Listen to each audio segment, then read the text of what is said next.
So we're here at Palazzo Benicia in Bulacan. So this is our third time here. Actually sobrang memorable nitong lugar na to kasi dito kami nag-prenup ni Madam Cheska. So yun yung first time namin pumunta. And then yung pangalawa is under Carlos Silva Films na yung pre-debut namin kay Chloe. And ito yung pangatlo, si Krishna. So tara samahan nyo kami, itutur ko kayo. Tignan natin kung paano magiging kakaiba tong pre-debut na to from sa previous na pre-debut.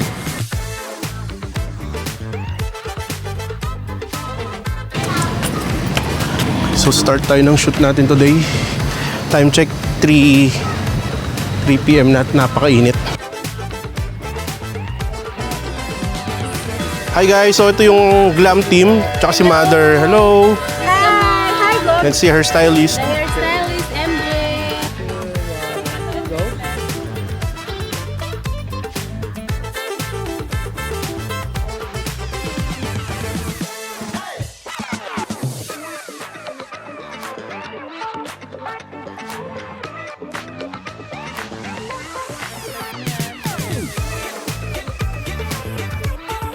Hairstylist MJ.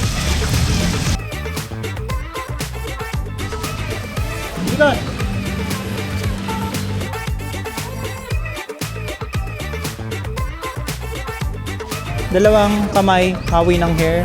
Baba mo, tingin sa akin. 2, 1, go!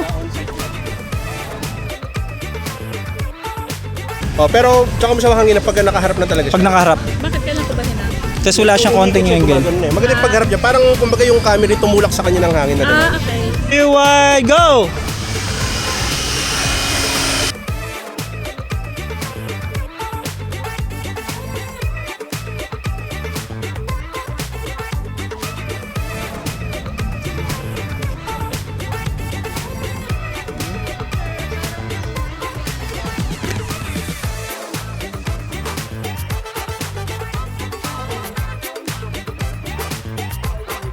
As of now, time check it's 6:30. Dahil inabot na tayo ng gabi, nag-improvise tayo ng fake sunset, ayun, using the Ulanzi VL200.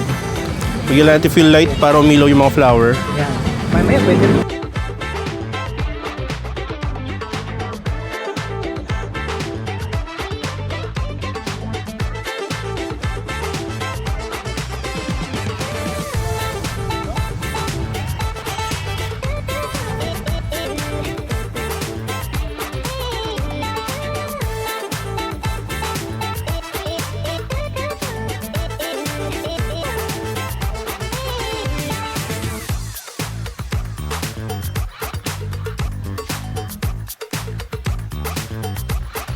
Okay, so it's a wrap.